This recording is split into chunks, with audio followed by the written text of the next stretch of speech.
Okay, we'll have a moment of silent meditation and pledge to the flag.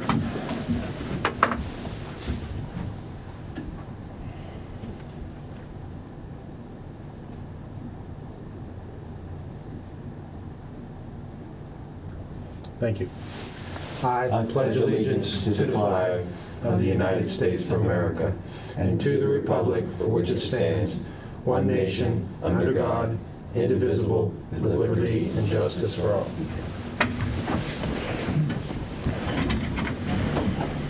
Okay, I call this meeting of the Monongalia County Commission to order. Let the record reflect that all three commissioners are present. First item on the agenda is a consent and approval with our county administrator, Renetta McClure. Good morning, Renetta. Good morning. We have 15 exonerations for $3,723.39. Minutes for the Board of Equalization and Review for February 12th, 2021, and a regular meeting minutes for February 17th, 2021. Vouchers, General County Fund, $90,677.80. Coal severance, $8,546.28. 911, $588.10. Home confinement, $240.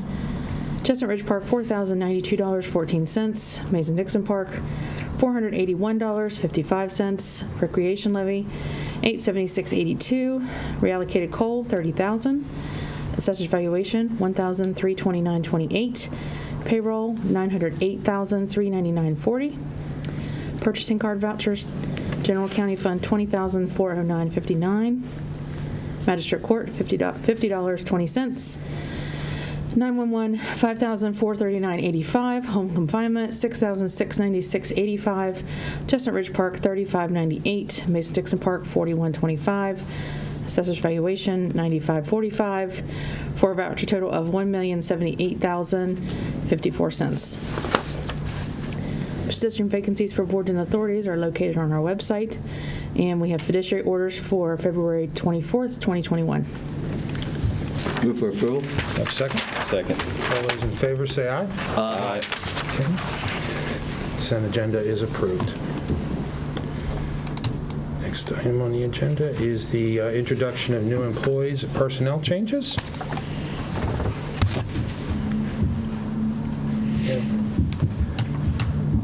I'd like to introduce you to Michael Welch. The sheriff seeks your approval of Michael as a full-time transport officer with an effective start date of March the 1st. Michael is a 17-year employee of a local business that recently downsized, and he's ready to get back into the workforce, and we're happy to have him.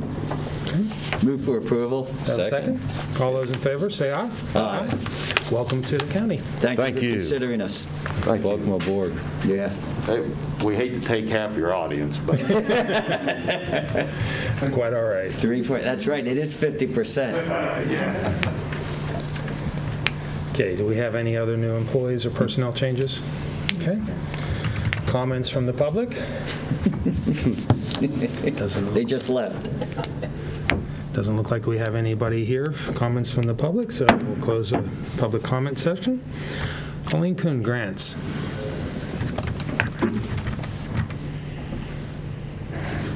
I have the Community Corrections Grant application. We are applying for $196,515.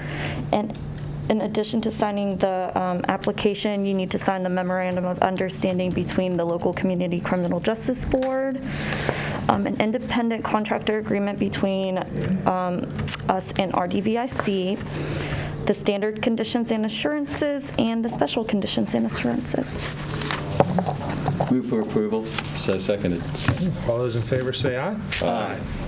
Could I also ask Colin, when you go back there, just for the record, that we explain the deadline of what we're doing about accepting grants again, so it's at least on the record for people applying for certain grants, you know, the time period. People applying for county grants. County grants. Oh, okay. Just so I'm we sorry. have it. I was a little confused. Okay, I'm sorry. I was too. Yeah, sorry. The I county- needed interpretation. The county grant deadline is Friday at 4 p.m. and they can be submitted via email, which is preferred. They're due this Friday. Okay, just wanted that out for the record. All right, thank you Great, very thanks, much, Colin. Colleen. Thank you. Okay, correspondence. There's a letter received from the St. Ursula Food Pantry and Outreach regarding funding granted for fiscal year 2021, sorry. Move for approval. Oh, can I? Oh, I thought you were going to discuss it. Okay. Okay, so they are asking that the remaining funds, I guess they weren't able to use, because of COVID, they weren't able to use all of the funds just on purchasing supplies for their baby and toddler program, which was the initial request. They want to be able to use the additional funds of $5,811, or I'm sorry, for $2,500 of the remaining money to be purchased or to be used on food and non-food items distributed monthly to families through the food pantry instead of that specific program. Move for approval. Tom would like to move that we approve this request. Jeff? Seconded. Okay, we have a first and a second. All those in favor say aye. Aye. And I just wanted to say, besides the Pantry Plus More, they stayed open through this whole process, and they were amazing. So I really am glad that we're able to do that. There's another $1,000, that they want to use towards replacing their heating and cooling system for their food storage room.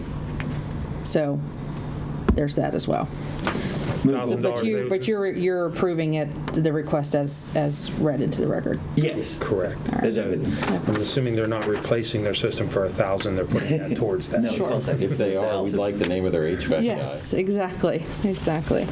The only other thing that I received after the agenda was posted, the Deckers Creek Public Service District, and actually all your public service districts, should be sending you their audit reports and their financial statements. We received one from the Deckers Creek Public Service District. This is for the years ending June 30th of 2020 and June 30th of 2019. They only have to submit, I think they only have to have, they have to have an audit every year, but they're only required to submit those to us every 2 years. So that'll be on file if anybody wants to review it. No other correspondence? Tom? Jeff? No. Okay. Unfinished business. We don't have any unfinished business. New business. Consideration of request for funding for the City of Morgantown in support of the proposed Mountaineer Regional Sobering Center. Do I have a motion? I move that we support the project with a funding of, may I say the amount? Yeah. Okay, of $100,000 to match the City of Morgantown's. Okay. Do I have a second? I second that motion. And then we'll Okay. discuss it. Discussion? You guys want to add anything? Just, I think it's an exceptional program that I think, I know the three of us have discussed and said that we want to make sure they have the funds to get the seed mark for this year and to get it up and running. I mean, our goal would be by July 1, hopefully, but we will work with them, and I appreciate them coming to us.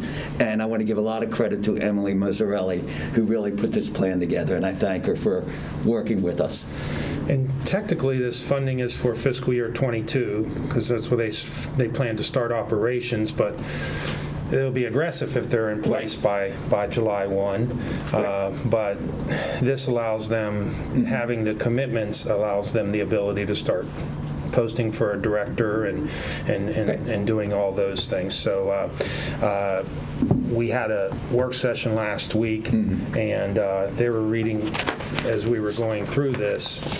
It was evident to me that the city stepped forward and was going to put up $100,000, and they had asked us for $50,000, and they asked the university for $50,000. But I think we talked, and I believe that we should step up and match the city's participation, and I would encourage the university to match their participation level, because originally when this was conceived, the champion of this project was WU, because this predominantly helps their student population who from time to time make bad decisions. And so I would hope that, again, Youthful decisions. yes, I would hope that the of you would also step up so that we can guarantee at least a certain level of revenue to get the program started, and then we go from there. And this is a one-year commitment to be reviewed each year. Yeah. I want it very clear. Yeah, This is not,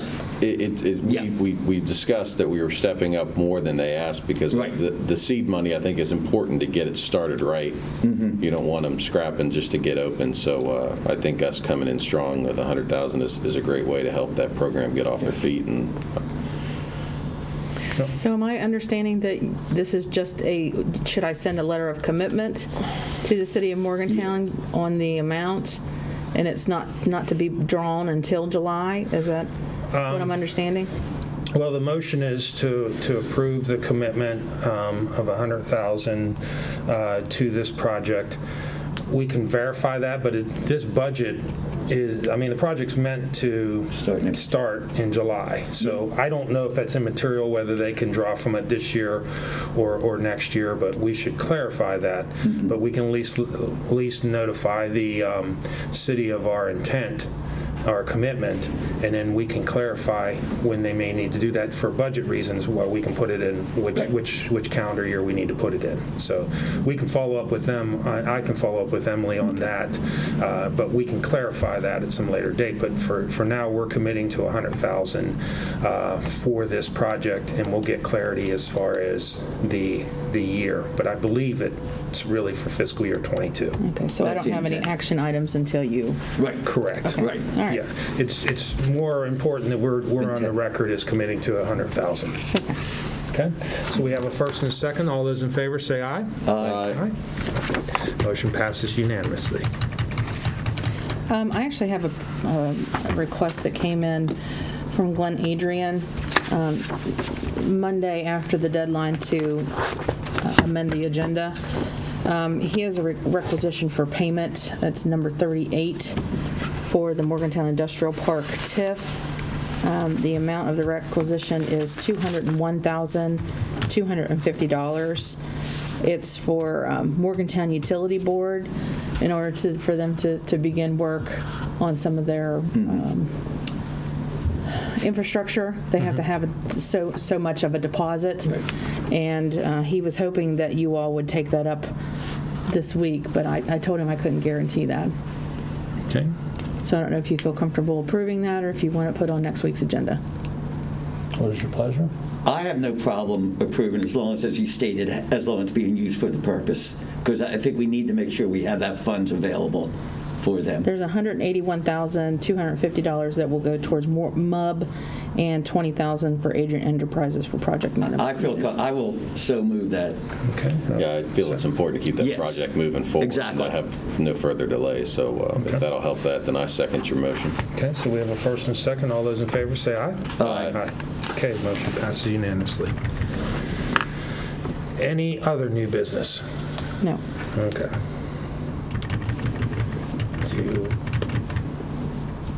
Sorry about that. We have reports from elected officials and/or department supervisors. Okay. Reports from county commissioners. Jeff? Just want a quick pat on the back or a nod to Tom and the other volunteers at the Pantries Plus. They continue to just churn this work out and provide this food to the community.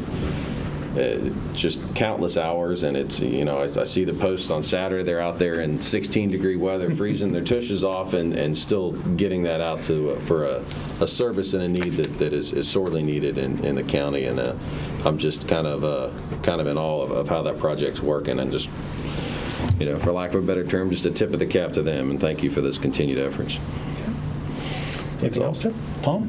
Thank you. In fact, I'll just mention those numbers. Yes, it was in the single digits with the wind factor, but I do also want to thank Milan Park because they were out a couple hours early to clean off all the parking lots. We ended up doing at two sites 499 families or 1,497 family members that were given food, and we really appreciate the commitment of the volunteers who came out, and I really appreciate that. The other, I'm going to say something, as a personal county commissioner, the Senate bill to oversight the Monongalia Health Department I just want to publicly state that I'm very concerned about this. I know we as a county commission were very concerned about this, and I really believe this is a huge mistake. I believe that it politicizes the situation, and I really hope that somehow the House can defeat it, and also puts us in jeopardy of liability from what we are being informed. But we make very difficult decisions here after looking at all the information. To now oversee where the expertise of those individuals that we have elected is clearly not in the best interest of this community, and it concerns me, and I just wanted to state that. Okay. Anything else, Tom? No, that's it. No, and I couldn't agree with you more. The concept of a personal county commissioner, I'm not sure. I understand what you were trying to say. Yes. I agree with you. Our control over the health department is we appoint their membership. If their membership is making decisions that aren't in line with ours, then we have the power of appointing different board members.